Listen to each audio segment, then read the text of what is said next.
2 tane gerek bize. Yaşlı çevirsin qatnab. Sen işe geçe kaçacağınla kelgen klinikler hemen hizmet göster hemen akı. Voy voy, o'zi 2 soatgacha qoldim.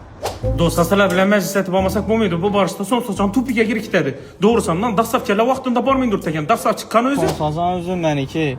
İşanaver mayara borgandan keyin puldan ham, somsadan ham umuman problem. Kim? İşçilerim telefon uraveradilar problema bor deb.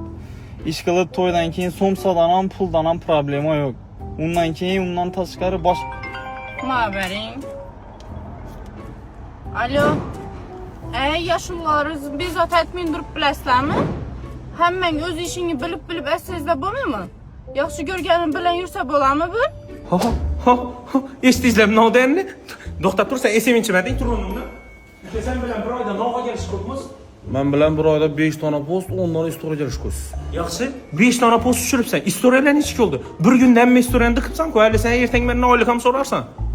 Oylik ham so'rayman, shu hammasini bir kunda diqib berardim.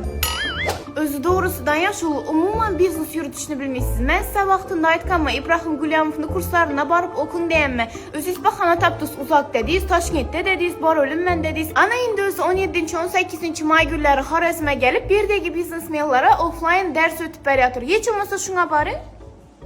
Yaxshi idea aytdingiz-da, молодец. Esa kassadagi puldan sразу bugun to'lab aytib berish kursa ertangdan o'qishni boshlab beramiz.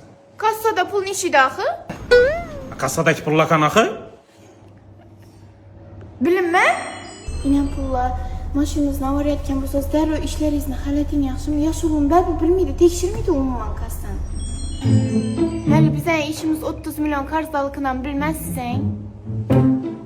O'ynatib tursinlar, bizlar ishni chet qozona keladi. Hamma narsa joy-joyida ketib turibdi-ku, ona qarzaqa. O'zingizku kreditime gerek, uyime gerek, benzinime gerek, yeb ichmakime gerek deb pul olaverasiz-ku kassadan hisob kitob etmaydi. Bankrot olib ketaman-ku. Bankrot olib ketaman-ku bu durishda. Lekin boku bu tupikdan sразу chiqib ketsa bo'ladi. Ish Ibrohim Gulyamov kurslaridan qatnashib bersam normalni bo'lib ketadi hammasi. Birsinga akamning, birsinga ukamning, og'amni yaxshi ko'raman. Sizlar o'ylaymanki, meni bunday vaqtda poddesh ketasizlar. Shu vona bayani bir oy oylik amindursaslar normalni bo'lib ketadi. Xudoyim, endi kim qarzdor tursa bo'ladi ekan?